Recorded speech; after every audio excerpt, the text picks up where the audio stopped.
Hello, everyone. Welcome to Transform Now. I'm Brad Hairston, And I'm Michael Marchuk. and this is our weekly pulse check, taking a look at what's exciting going on in the market, news items that we found particularly interesting. So, Michael, let's dive right in if we can. All right. The first one we have is from The Verge, and it's all about the big Apple announcement that recently happened about Apple Intelligence. The article reads, every new AI feature coming to the iPhone and Mac related to Apple Intelligence. So this would appear to be Apple's first big move in an effort to try to catch up with everybody. With It's all the about other time, tech right? players. So which of the new AI features did you find most interesting, Michael? So Apple has been real big on privacy. And so seen as though their new features will specifically target some of the newer phones that can do the AI on chip. So on your phone, actually having that large language model running on your phone locally. I think that's a huge, huge thing. Mhm. And we talked about this in prior episodes where they're tuning some of these language models to be able to run on lesser devices. So you don't have to go to the cloud, to the massive data centers that are filled with GPUs to be able to do all these massive calculations to create the output. So for me, that's a big plus for Apple to be able to do that. Now, obviously, because some of these features require some horsepower, they are targeting the more recent phones. I think it's the iPhone 15 and above with this kind of feature. But they also linked in the capability of having Siri, which would be the kind of your mouthpiece for their local AI, be Mhm. able to connect back into ChatGPT to get more complex or complicated responses back. So I think that's great to start local. And if you need more, that I can actually then go phone a Right. friend, if you will, from an AI perspective to get Mhm. additional input. Yeah. Some of the other items I thought were really interesting. One is this what they call Genmoji, this ability Yeah, to create an emoji on the fly that's specific to you or what you're talking about. We'll see how that turns out. It might be kind of annoying. I could They're only they- imagine the poop emoji getting even yeah, more interesting. yeah, exactly. Um, I also love this idea of being able to search through your photographs um, with a Gen AI capability. So, hey, find a picture of three people doing cartwheels. Because you took a picture, but it's buried in 12,000 photos on your phone or in iCloud. Theoretically, this will get you right there. It'll make it really simple to do that. I think that's really nice. And then finally, I loved the whole idea of personal context. So it knows your calendar, it knows what's in your email, it knows the people you're talking to. So if you say something like, "Hey, I need to change my appointment with so and so, but I need to make sure and not miss my daughter's dance recital on the same day," it will know how to advise you because it has that context. Um, Again, we'll love to see what that looks like in reality when it comes. They said this fall is when these things will show up, so we'll be tracking that for sure. Absolutely. So the next article is from CNBC, and it's featuring some words of wisdom from Mr. Kramer. That's Jim Cramer of Mad Money, not Kramer from Seinfeld. Just to clarify. Good clarification. And the article is he explains why some are skeptical of Nvidia's ballooning market cap. Now, I thought this was this caught my interest. We don't talk about hardware a whole lot on the Pulse Check, but this is one you can't ignore. Nvidia is a rocket ship that's going to hit Mars soon, and this article it was actually an article plus a video featuring Kramer mentions that Nvidia could soon surpass Microsoft's market cap. but there's many that are suspicious of that, and they're not really buying into it yet. So what did you think of what the article had to say about this topic, Michael? Well, CNBC's got some pretty good coverage of this kind of stuff. And given the fact that, they're basically covering some of the facts about these companies and their market cap, you can't go wrong on the data doesn't lie, right? Where we kind of get into the question is the why behind it. Why are we seeing this? And, these data centers that have been built up and the announcements that keep on coming from Nvidia are related to the capabilities of AI. So with this AI gold rush, Nvidia is selling shovel, right? They are out there, and that's why they're making so much money as they are, because they are creating the capabilities. First of all, it was all of the Bitcoin mining or any kind of crypto mining was all optimized for their GPUs. And so that was their first kind of rush, if you will, in terms of their capabilities. And then leveraging AI now to continue that run.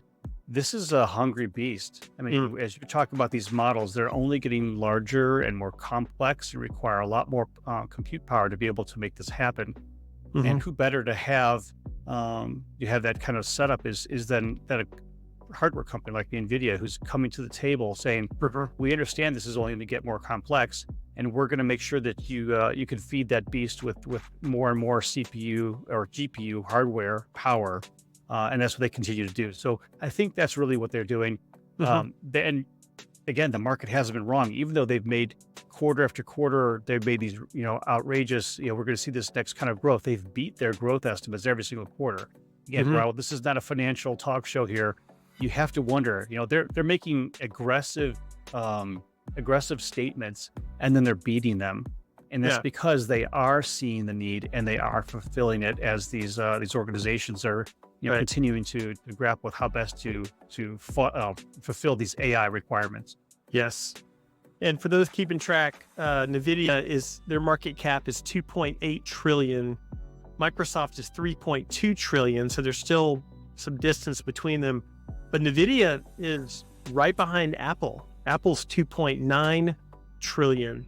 So they're $100 billion I will give you an update to that. As of right now, Microsoft is 3.27 trillion. Okay. And Nvidia is 3.18 billion. So they are neck and neck when it comes to Apple. You're telling me they passed Apple? Apple's market cap is 3.27. So Apple's 3.27. Microsoft is 3.27. Absolutely neck and neck there. And Nvidia is 3.18. So okay. These are all massive companies. I mean, just a few years ago, was it last year or the year before, wherever, Apple passed the 1 billion mark, and now they're at 3 billion. Wow. Nvidia was tripled where they were last year. In fact, the past 3 months, I think they've gone from 2 billion to 3 billion. So this is a massive growth, and it's all fueling this AI, this AI need. I mean, Nvidia earned its reputation around graphics for gaming, and now they're right in the middle of the AI revolution. So it's a fascinating story. In the article, Kramer mentions that he prompted 2 different large language models to ask questions about NVIDIA. Both of them came back and referred to NVIDIA as a parvenu, which I don't know if you knew what that word meant, Michael. I did it. I looked it up. It's something or a person of obscure origin who has gained wealth, influence, or celebrity.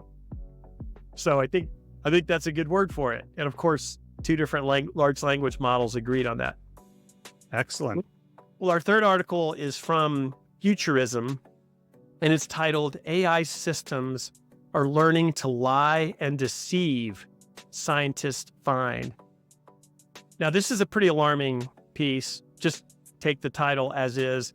And then as you start to read it, it starts referring to 2 recent studies that seem to suggest that large language models can be encouraged to be intentionally manipulative and deceptive. By the end of the article, I felt a little bit differently, but let me hear your thoughts about this. So, we've all heard about probably experienced the hallucinations that AI would provide as it create information to answer your question, your prompt, the way it felt like it could. And we've all seen that. This is more an intentional kind of activity, and I think there's some avenues behind this where there's the the training or the rules that are being provided are encouraging that kind of activity. So in general, like anything else, when you were encouraged the rules to be made such that lying is acceptable or is encouraged in order to get the reward. Right. I think some of the things that they did here were they were actually playing a political strategy board game that where the rules do encourage lying and Right. manipulation as part of the way that you can win the game.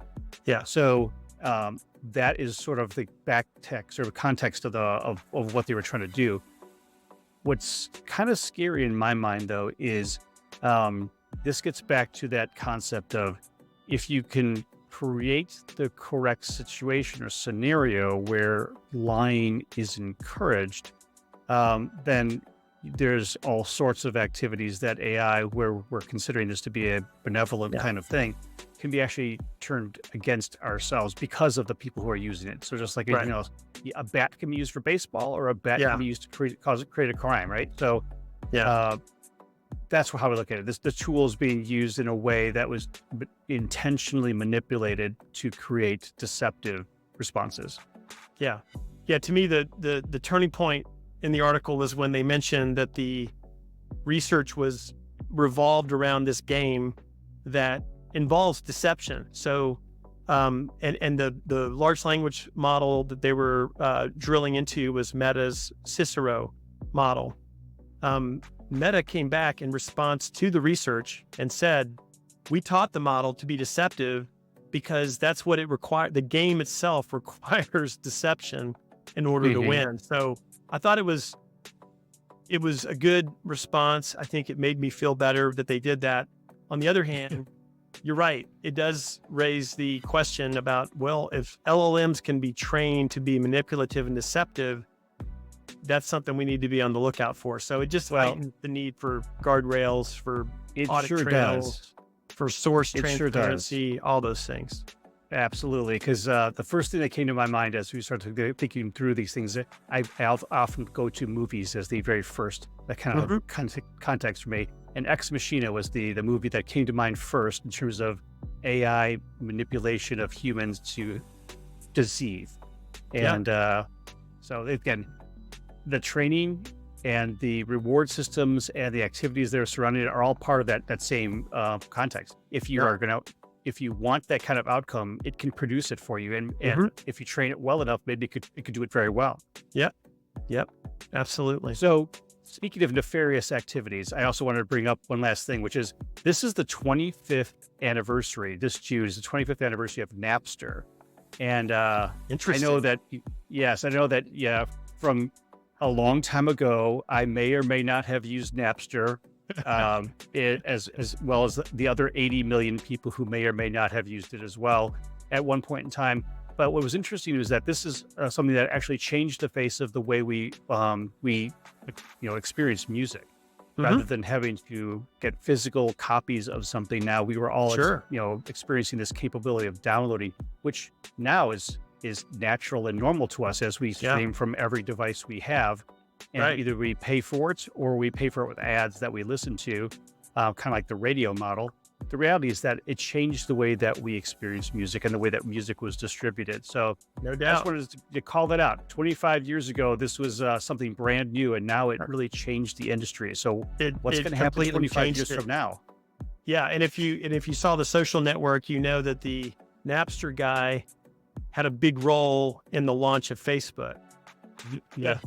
There's a constant thing in there, right? There's a big linkage that we could drill into. But well, thanks for making that known, Michael. That is an interesting anniversary, and that's all the time we have for the Pulse Check. Thank you again for listening. Be sure and listen to our other podcasts that we publish every week. We have incredible guests on each week. And yes, that's right. And we thank you for listening to Transform Now. Bye for now.